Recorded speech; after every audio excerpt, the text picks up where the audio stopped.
It's time again for the one show that takes a look at business from a different perspective, the coaching perspective, with Master Certified Business Coach Doug Gefeller. Hey, Doug. Hey, Paul. Glad to be with you here in studio today. Well, I'm Doug Gefeller. I'm your host for today. I'm a Master Certified Coach by the International Coach Federation, and I've been coaching leaders and their teams for too many years, 21 years, helping them to clarify their objectives and reach their goals. And if you'd like to know more about my coaching services, just go to the website, thecoachingperspective.com. Well, today is special for me. Our guest is Pat Fuscoe, founder and CEO of Fuscoe Engineering. And I've known Pat for, I think, 40 years now. Right. And it is a privilege to have him on the show and share some of his history with you. You know, over the course of his career, Pat's been the lead engineer on many significant projects, such as the Village of Woodbridge, the Laguna Beach Bluebird Canyon landslide repair, Orange County Fairgrounds, the Ronald Reagan Federal Building and Courthouse, Dana Point Harbor. The list could go on and on. But let me tell you about what's really important about Pat. Pat initiates planning for all of the firm's larger projects, overseeing the progress of each development and offering creative direction, guidance, and support. He continues to bring his energy, insight, and extraordinary communication skills to the design team at Fuscoe Engineering, inspiring his professionals to excel in their creativity and service to clients. Pat not only motivates people to be their best, but shares ideas, designs, and helps with strategic decisions to ensure projects receive the best engineering solutions and service possible. Under his able leadership, Fuscoe Engineering has transformed into a company of individuals who work as a team, dedicated to quality, service, and innovation, as well as a company which thoughtfully integrates the built environment into the natural environment in a creative and responsive manner. We know Pat gave me a choice of 4 topics he can talk on today. He said I can talk about creating a winning culture, or embracing change in technology, or engineering plus, or eco-adaptive engineering. And after discussing this with him, I could only respond by saying, hey, I want to know about all of those. So hang on for a wild ride. We're going to go wherever he wants to take us today, but it's going to be exciting. So let me welcome you to the Coaching Perspective radio show community, Pat. Thank you so much, Doug. It's a pleasure to be here always with you, and I have a lot to live up to with that bio you read about me. But I do get up every day and think about everything you just read off and say to myself, I got to live up to that, and I try. Well, so, you know, what really intrigues me and has always intrigued me about you is that you may be a phenomenal engineer. I'm not qualified to judge, but you are a great team builder. You inspire people, and you really bring out the best in everybody. Thank you. Yeah. Well, as you know, in your business, it's vital for success. A service business in particular, you know, we're a people business. We have 200 people, and we're just selling what we know. That's it. We're not making Frisbees or machines or boxes. And so it's all about those people being activated and passionate about what they do to deliver a good outcome. That's wonderful. So, yeah. Well, look, give us some background on how you got in. How did I get here? How you got to be here? Well, it's funny. I could go on and on, but some of the things that are really material, I think, is I grew up outside. Okay, my mom said, go out and play at 7 in the morning. You hear the screen door slam, and I was gone till dark every day. And I'll tell you what it did to me is I grew up outside in the fields and the ranches, running around chasing peacocks and whatever. And it taught me about nature, and it taught me about being outside and everything about it. I saw it. I got it, that it was a system and everything had a part in it. And so that made me decide I didn't want to be sitting at a desk all day inside. I want to be outside, and I want to be touching nature. So that's all I knew as a kid growing up. I knew I wanted to aim in that direction. So I typical 1950s family, most everybody, in fact, I think 50% of my high school did not go to college. Yeah. The kids didn't. And it was fine. Yeah. It was okay. Didn't need it. Yeah, they became firemen or tennis instructors, or everybody was fine. There was no social outcast, or you weren't chastised because you didn't have 2 degrees. Your parents were probably happy if you didn't go to college. Well, they wanted me to go, and I was the first one in my family, and there's still a lot of people out there like me that were the first of their entire family to go to college. And I said, okay. And I said, what should I do? And they said, well, I don't know, but you're good at math and you like to draw. I'll never forget my mom saying that. And I went, so? She goes, oh, you should be an engineer. Like, duh, if you can draw and you're good at math. So I said, okay. I was a very compliant kid. And so I became an engineer. I went to school in downtown L.A. at SC. It was a good school. And I went to work for the city of L.A. and so on. So that's how I got into this career, if you will. I liked the notion of engineering because it was about making places. And remember when I was outside all day, that's what I used to do. I'd build forts and I'd imagine, whole cultures of things going on all in my mind. All fantasy But world, I would take branches of trees and make bridges and stuff. So it fit. It was fun. And then, luckily for me, because I was an L.A. guy and living in L.A. and everything was fine, a friend of mine said, Pat, move to Newport Beach. We'll get a boat and go around the world. And, of course, when you're 23 or whatever, that makes sense. Sure it does. True story. So we bought a 35-foot sailboat, and I moved to Newport Beach strictly and solely to go around the world. And I quit my job and everything, and I came down here to Orange County. And as we were talking about before the show, there was nothing here. It was bean fields. What year was this? 1973. Okay. This whole area, I was looking out your window here, and it's just asparagus as far as you can see. And you can't remember, people just don't appreciate that no one here would live on the inland side of the 405 freeway. That was considered the wrong side of the tracks. Wrong side of the tracks, Yeah. definitely. And the poor Irvine Company was struggling to get anybody to be interested in buying a house or anything because there was nothing but bugs and fruit and dirt, and nobody wanted anything to do with it. And you might remember the genesis of Woodbridge was, well, why do people insist on staying on the west side of 405 freeway? And it was because they want to be near the water. Yeah. So I remember, I don't know if it was you, Doug, but somebody at the Irvine Company was brilliant and said, well, let's give them water. And they said, let's build a lake out in the middle of this bean field and surround it with brand new homes and parks and schools and call it Wood. I was just the luckiest kid on earth to be in the middle of that and be given the responsibility to do it, for God's sakes. I had no idea what I was doing, but I was a quick learner. I went to the Newport Beach Library every night, and I stayed there till they closed, reading books on how to design a lake. And as fast as I could, I became an engineer that could do a lake, and I did it, and it still works. And at that time I was at the Irvine Company, and you were the consultant I was using to do that. If I had known you were going to the library to learn how to do it, I'm not so sure I would have hired you. I know. I was the best kept secret. Everybody thought I knew everything. I didn't know anything. I was 25 years old, for God's sakes. I mean, you should know better, Doug. It worked out great. It did. It worked out because my enthusiasm and my perseverance, if you will, my dedication, my devotion to duty was over the top. And I did not go around the world in my sailboat. I stayed here because I caught the excitement of what I was doing. And I don't want to leave this. This is the most fun I've had in my life. This is more fun than going to Tahiti in a sailboat, So it changed my life, yeah. Thanks for that opportunity, too. Well. So I ended up leaving the engineering firm I was working for because they were a 50s style firm, like all firms were in those days. Hard to imagine, but real narrow-minded and drank at lunch, and nobody had any ideas, or creativity was not even in their vocabulary.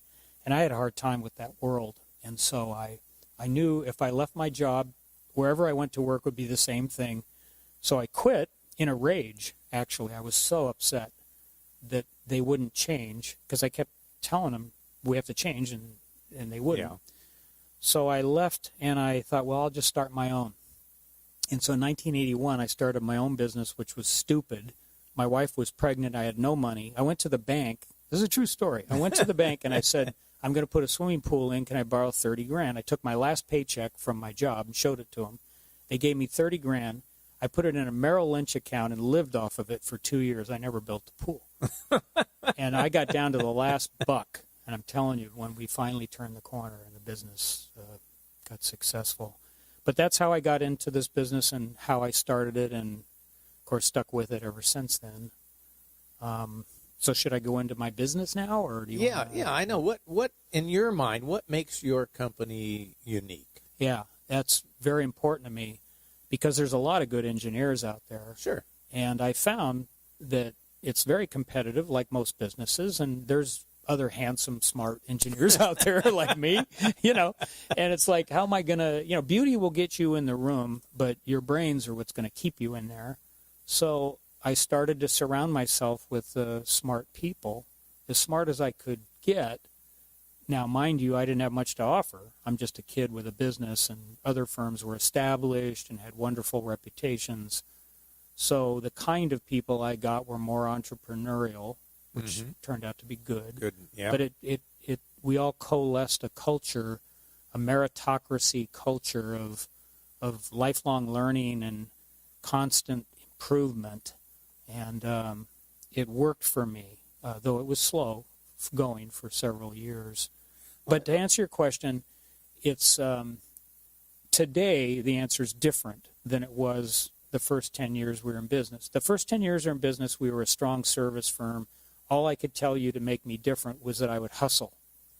I will hustle for you. That's all. That's the only thing I could do different than any other engineers. I will call you back the instant you call, I'll call you right back. Or I'll be at your doorstep at 8 in the morning, like a little dog, a little puppy dog. But after about 10 years, that's not enough. So then we morphed into what I'd call a strong service firm. We were a standard practice firm that hustled, and we became a strong service firm. That meant we started being able to do things others couldn't. Okay, so that started to differentiate us. I hired some PhDs that were over the top, with water and open channel flow and things like that. So then I started pushing that around like, hey, we can do real engineering here. So we're different that way, but even that didn't last because the big firms have all the big PhDs. They eventually, yeah. So finally, it was about becoming eco-adaptive. We actually trademarked that phrase. I said, okay, we're going to be different, you guys. We're going to care about nature because the engineers out there, not a one of them is even thinking twice about nature. They just put the concrete down and go home on everything. And remember, I grew up outside, and I knew how to catch frogs and everything. I could catch rabbits. Can you believe that? I knew how to catch rabbits. I'll show you sometime. It's unbelievable. But I care about nature. I love it. And so we made our firm that. We became the first green firm before green was fashionable. Okay? And it worked. Why do people come to us? Because developers and builders were the evil empire to the environmentalists, right? Yeah. You remember that? Yeah. And the environmentalists would line up and create all kinds of hell and barriers and delays for these poor guys. And they were just fair-minded people trying to do something rational, but they didn't have any way to speak to these environmentalists, and I could do that. It's like I spoke Mandarin. I could communicate to the Sierra Club. I could communicate to the Coastal Commission in a way that they trusted me. They believed me. Like I'd say, I can do this channel, and it'll look just like this, and I'd show them a creek, with rock riffles and fish ladders and all these things that are really cool. And even now you get excited. Just I do. I love it. it. I can do it, and I don't have to use concrete. Are we going frogging after this? Yeah, interview? right. I'm still good at it, Doug. I can show you where to catch frogs. They're not in the water. Okay. So anyway, that worked for a long time. We became the go-to firm for any project that was integrating into nature. Like the Irvine Company had villages out on the edge of town that were penetrating, if you will, into the Cleveland National Forest, or anything where you're touching nature directly. We were the right guys, and that made us different. And now, today, there's a lot of firms that can do that. And by the way, we did the first bioswale in California. I don't even know what a bioswale is. Bioswales are places where you let water collect, where you put all kinds of plants and let the plants clean the water up naturally. Like a black willow will eat selenium right out of the water, make it clean and safe. Unbelievable. Who would think? You don't need a giant reverse osmosis filter. You just need a black willow. Let nature do it. Let nature do it. Yeah, but you have to know what kind of plants, what kind of bugs. We learned how to do that. And we did the first bioswale in California, and it saved the day for a client and got a project approved on the beach because we could show how all the water was clean as a whistle. And I said, this is so great. We got to take this to Orange County in L.A. And so we brought it here, and now it's required. The state of California. So back to what's different now for us is it's full circle thinking. I had to change because everybody's green now and everybody knows how to do bioswales, and I can't be different now. I'm good at it and everybody knows I'm original, but I'm not different. Mm-hmm. And you said, how are you different? Right. So now it's full circle thinking, which means, remember I told you in Woodbridge how I went to the library all night? That's what it is. It's about researching the snot out of the project before you even start so that you know everything there is about opportunities and constraints. Research is really easy today. Because You don't have to go to the library anymore. I don't have to go to a public library for 4 hours with books piled on the table. I can do it on my computer really fast. And it's amazing the data I can find. So if you have the right mind, you can collect all this and then you package it and sort it out and cherry pick what's valuable and present that to the client and start off on first base that way. And then during the design process, we're really devoted to, I hate to use this phrase, but everybody knows what I mean, out-of-the-box thinking. It's here's a way to drain the project in a concrete channel. Well, hang on a second, and this is what I tell my people. Say to yourself, what if? What if is the operative question. What if I couldn't use concrete? What if it had to be smaller? What if it had to have frogs? And so forth. And what my engineers do is they stop instead of rotely or blindly doing the routine thing, and they think, well, what if I couldn't do it this way? How else could I do it? And we've got quite good at that now. So we give those choices to our clients, and they like it. They pick. It's their choice, and some of them will pick the concrete. We don't blame them. We understand. But we give them the choice. So that's how we're different now. We're the only ones that'll do that. Well, look, let's come back to this a minute while the producer's waving for a commercial, and then we'll be right back. Thanks. And we're back here with our guest today, Pat Fuscoe, engineer extraordinary, frog hunter, rabbit hunter, designer of bioswales. I mean, hey, we're having an interesting conversation. Thank you. Love it, Doug. I wanted to ask you touched on a number of things that, how have you handled keeping that, when you talked about the excitement and the unity of culture that you had when you hired those first handful of people. Yeah. How do you maintain that with 200 people? I'm good at it, but my secret, and I tell people this, is you have to have a purpose. I can't tell you how many, I have tons of CEO friends, and I say, hey, Rick, what's the purpose of your company? And they just stare at me. It's scary. I go, oh, my God, you don't really even know why you exist. Think about it. So I start with that. And I make sure that everybody in our company knows our purpose, which is to help make remarkable places for people to live, work, learn, and play in.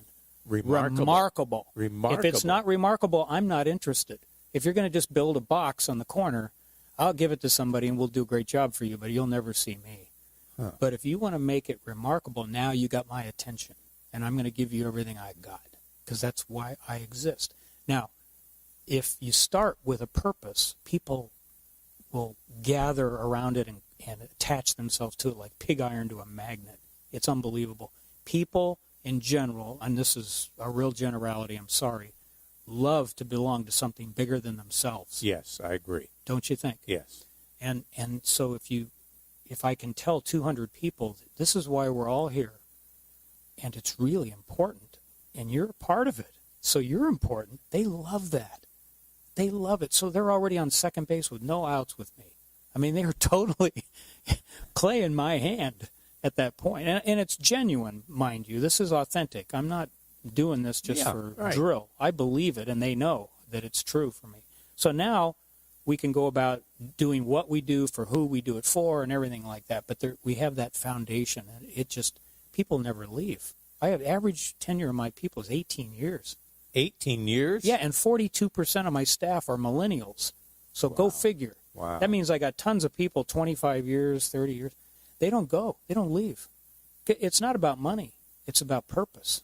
Well, and you segued right into the next question I was going to have, in that when you described the transition of the company, in terms of the different things you did to make you unique, to make you different. I didn't get the sense that you went looking for different things to do from a marketing point of view, that it had to do with a belief, a purpose in what you were creating. That's right. Yeah. Is that? Yeah. And I'll tell you, I love brands. Okay. I read a lot about brands and I study them, and I found it has to be authentic. If it's not authentic, it's a total failure. And once people are onto that, you are toast. Yeah. So don't do a brand. You're better off to not have a brand than to not have an authentic brand. And that means people believe in it. So again, I have a purpose.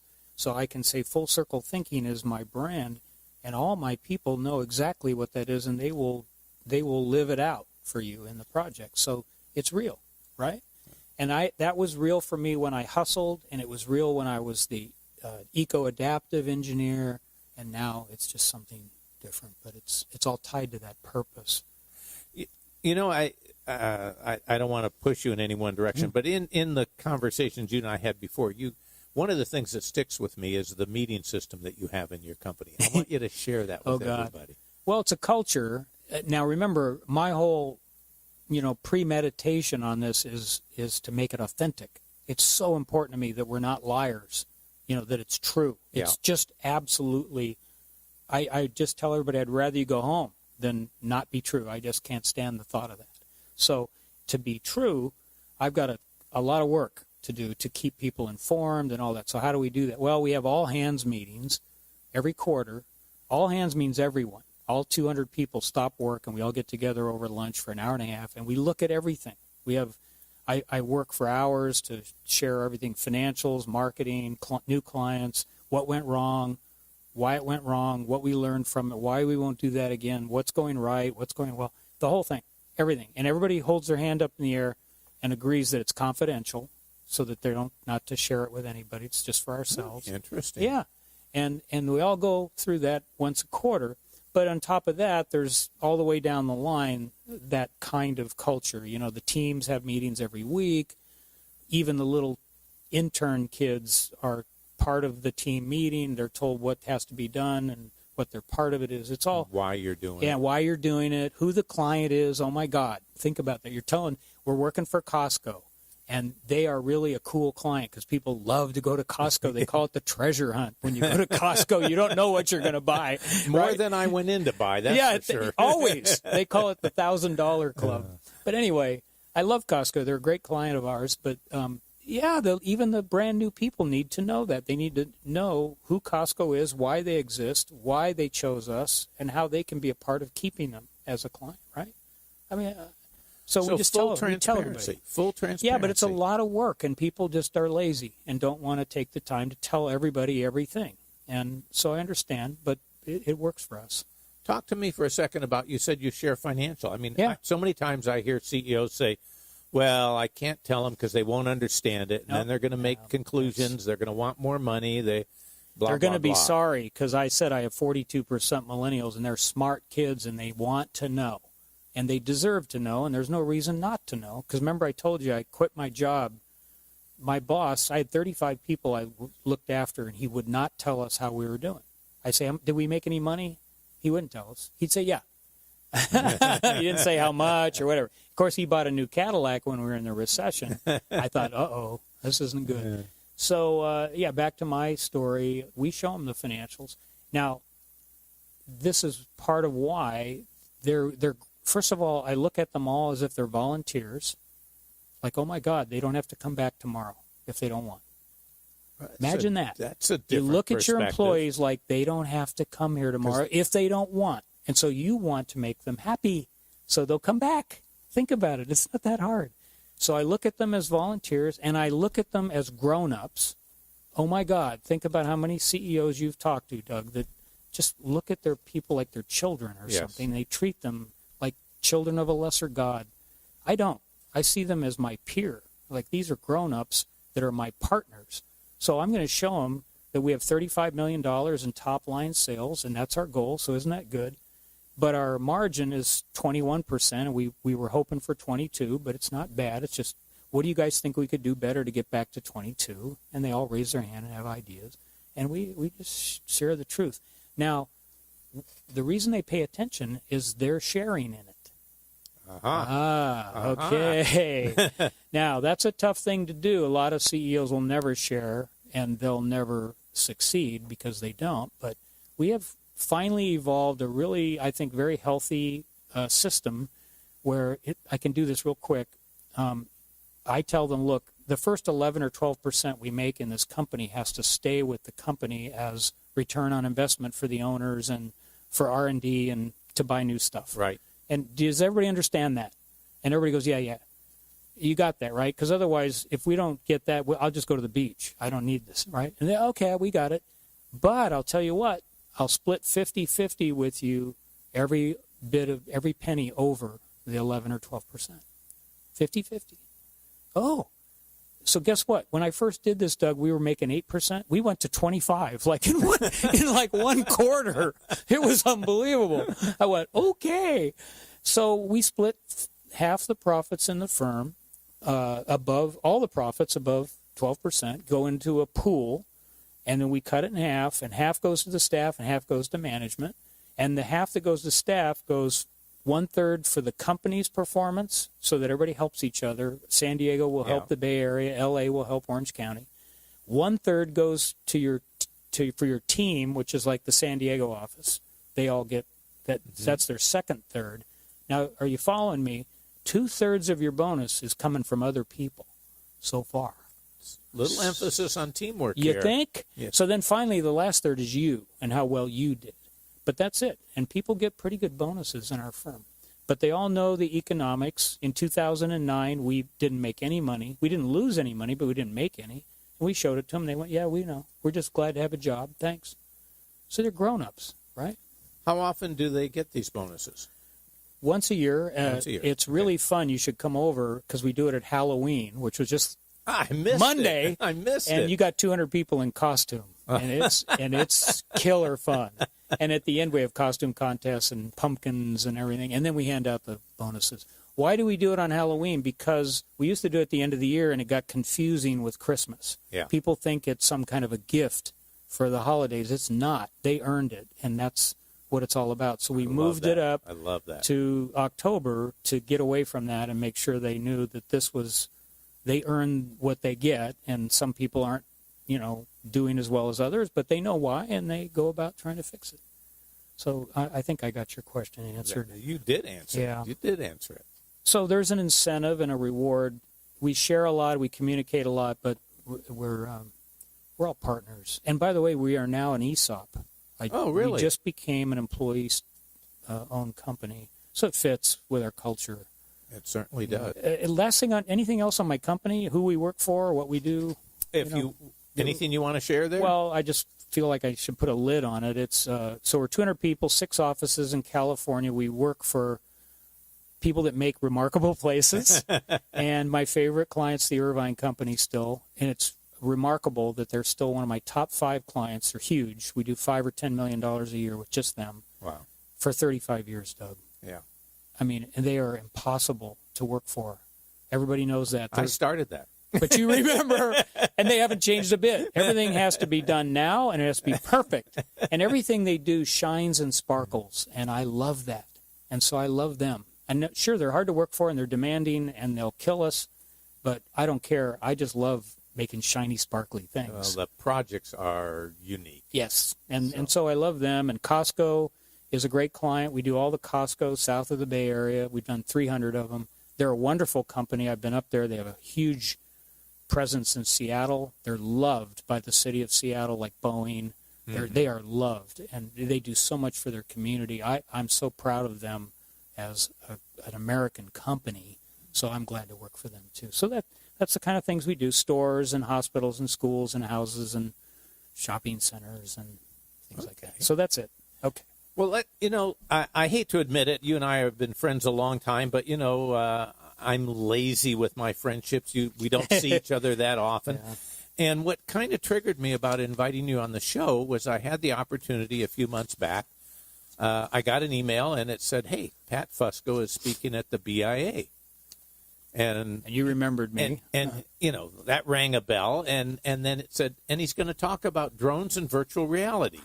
And I thought, now I got to go hear this. What is an engineer doing talking about drones and virtual reality? Yeah. Oh, my God. And you gave a phenomenal presentation, and I walked away and said, we got to have you on the radio show and talk a little bit about I wish we had more technology in that. We can always do another show. I know, but the technology is I told you about how much fun I had doing Woodbridge, and nothing has come close to that fun and excitement and that learning and just the passion that went on with Woodbridge in my whole career until now.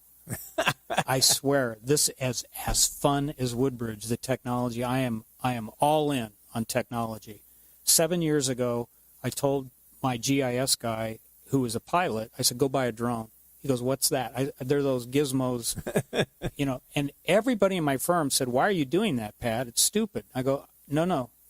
I have a hunch, right? So I told you I like to think I'm valuable. Yeah. So we bought this drone and instantly found it to be an incredibly useful measuring tool. We could fly over a freeway. Instead of getting killed by cars running you over as a surveyor, we could just fly the drone over and measure everything. Oh, my God.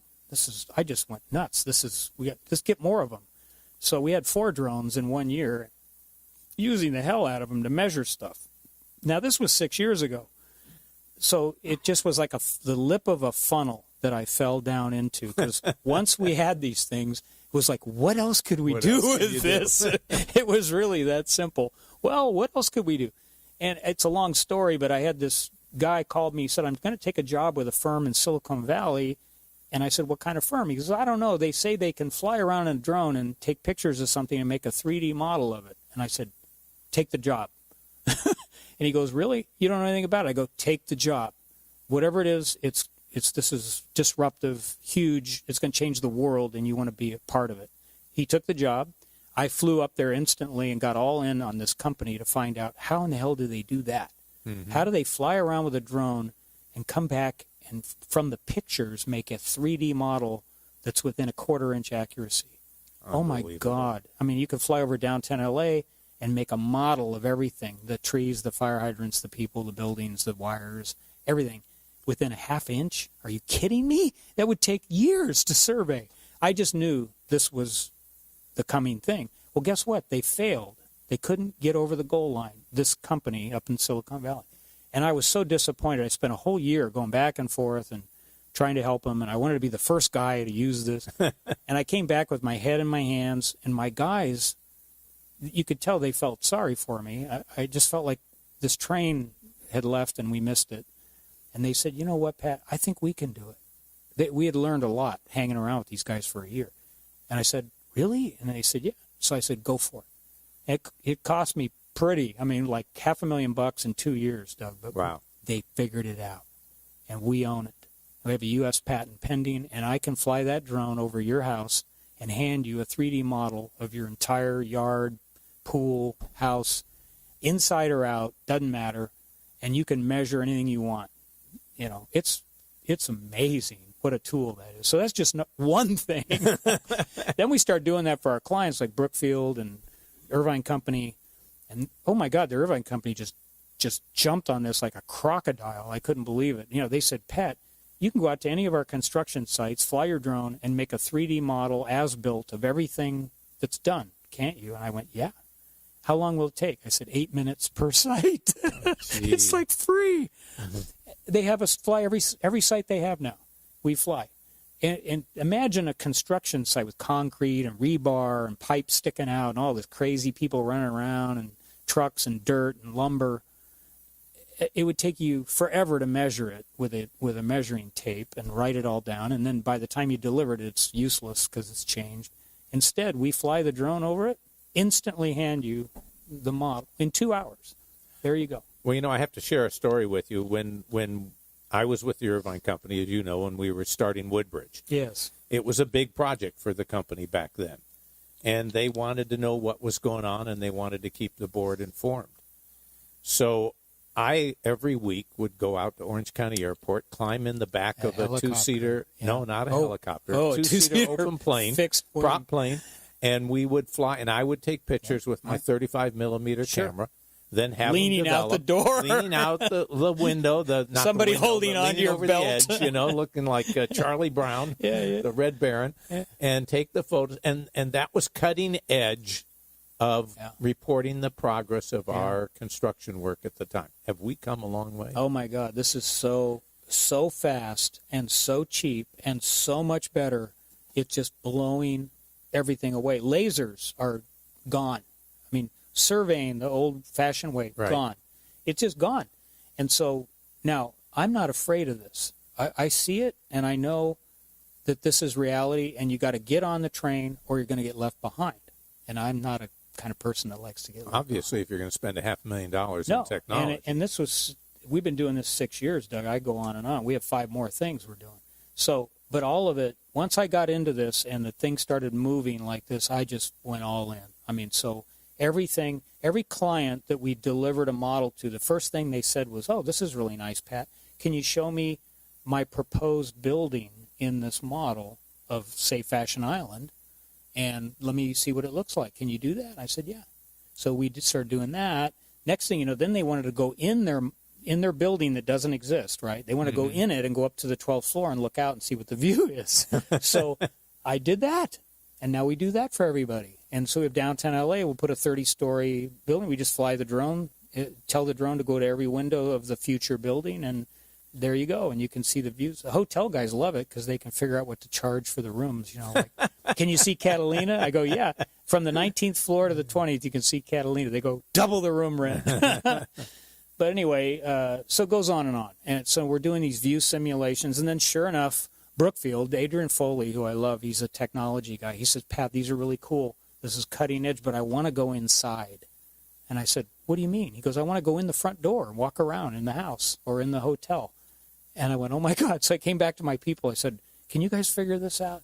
They went, okay. Took us another year, 500,000, and, here we go again. And sure enough, we figured it out. So now he and other clients come over, we put a headset on them, and they can walk into their hotel. Imagine, it doesn't even exist. It's on paper, and it's 5% designed. So you haven't spent all your money, and you can walk through the whole thing and decide what you like or don't like and change and whatever. Oh, my God.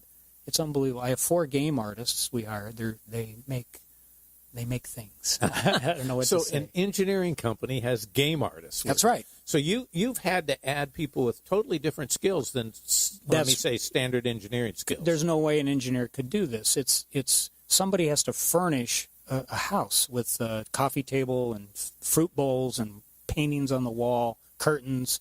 It's just not our skill set.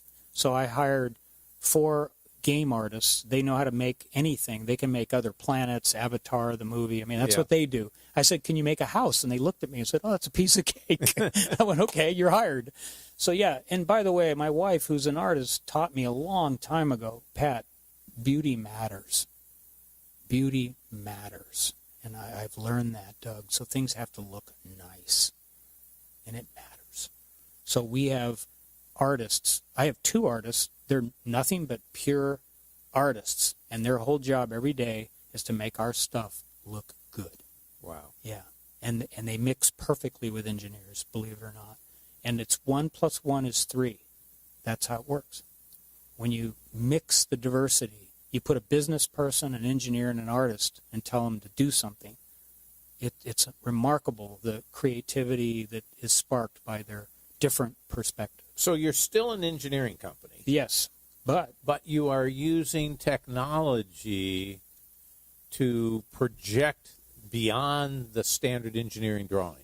that's right. It's not engineering anymore. We're creating virtual worlds and environments for our clients, like a shopping center that doesn't exist. We'll build the whole thing virtually for you. You can explore it, measure it, calculate it, whatever you want. But it's still, don't you see how it's related to my whole purpose is making remarkable places?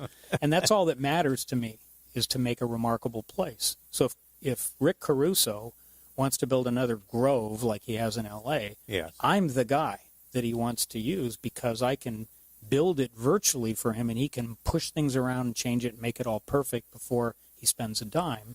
So I like that. You know? Now, in this virtual world that you create, Yeah. where is the role of the architect? Because it sounds like you're stepping I am. beyond Thank what I you. would traditionally think is the engineer's role. It's a little hard. It's funny. I just came from an hour-and-a-half presentation to a huge architecture firm in Brea, JRMA. Okay. I do this about once a week. We go to architects. I've been to Gensler, the largest architect in the country, and I show them this technology. And I say, you guys should use this.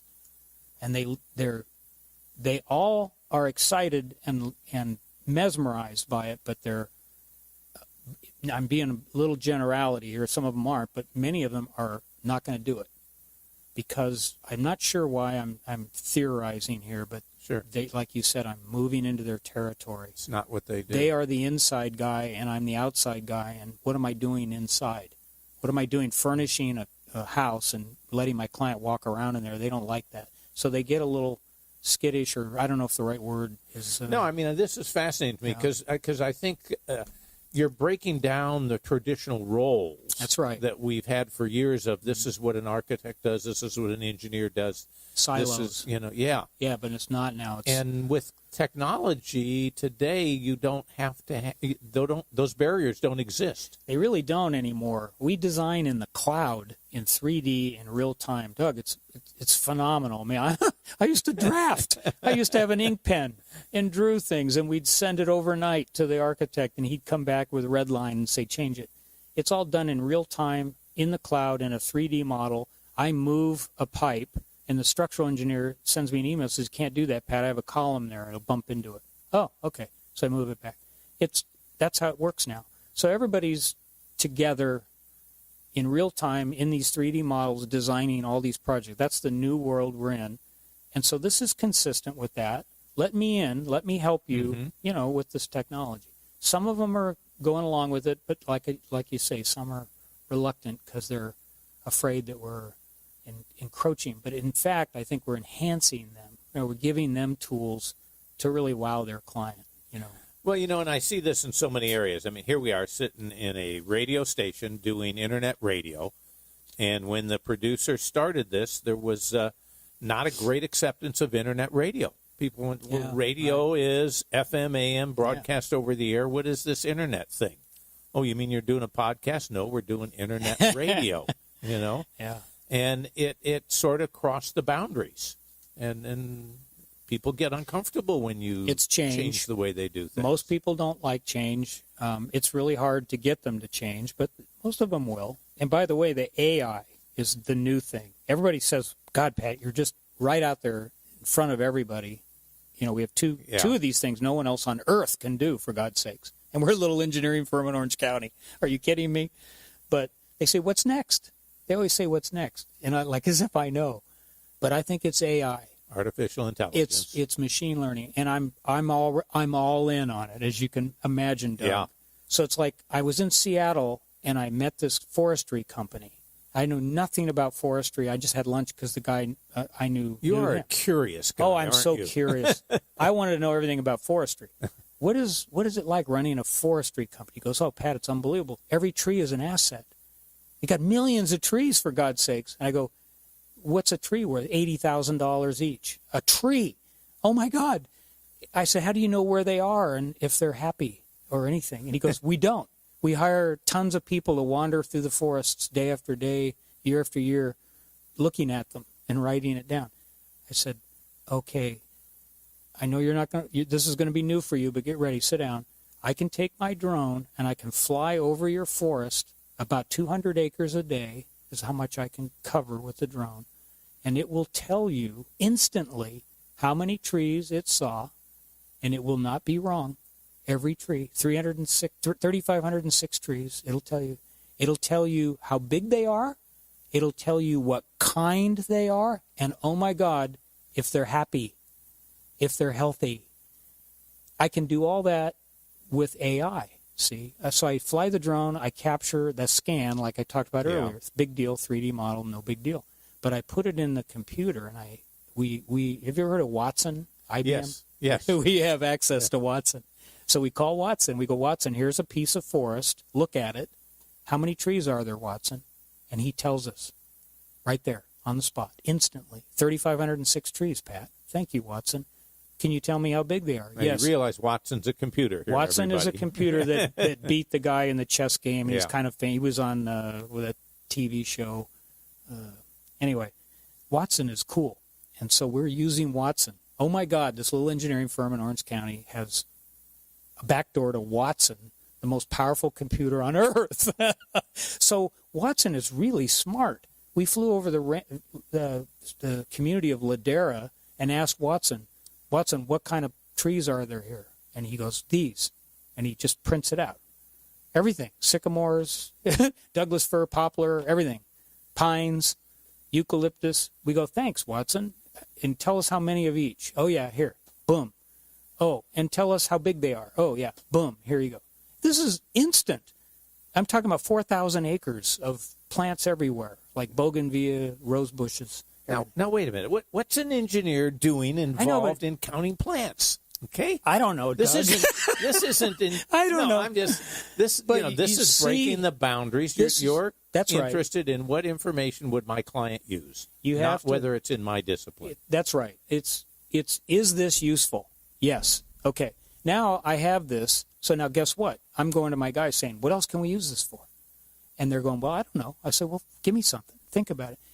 It's looking at anything. In other words, think of it as an it, if you will. Watson is sort of an it.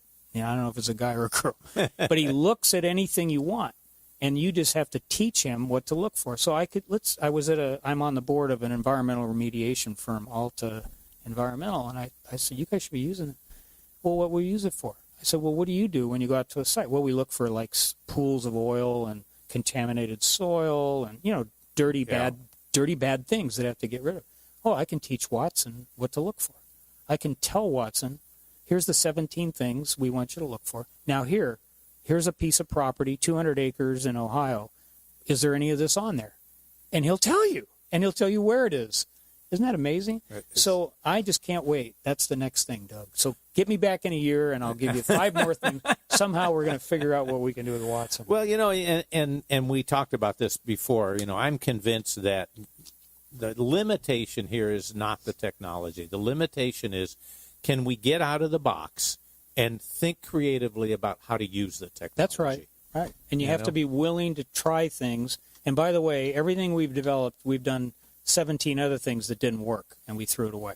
So you just have to be okay with that. I'll share another story with you. I'm on the board and do some coaching with a company that does underground work. And they were teasing me one day about the fact that they found out I'm a little bit claustrophobic.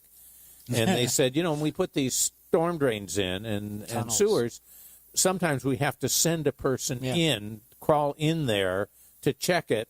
And we tie a rope to their legs so in case something goes wrong, pull them out. Can pull them back out. And I said, don't even tell me anymore. Just talking about it is making me break out in a cold sweat. Yeah.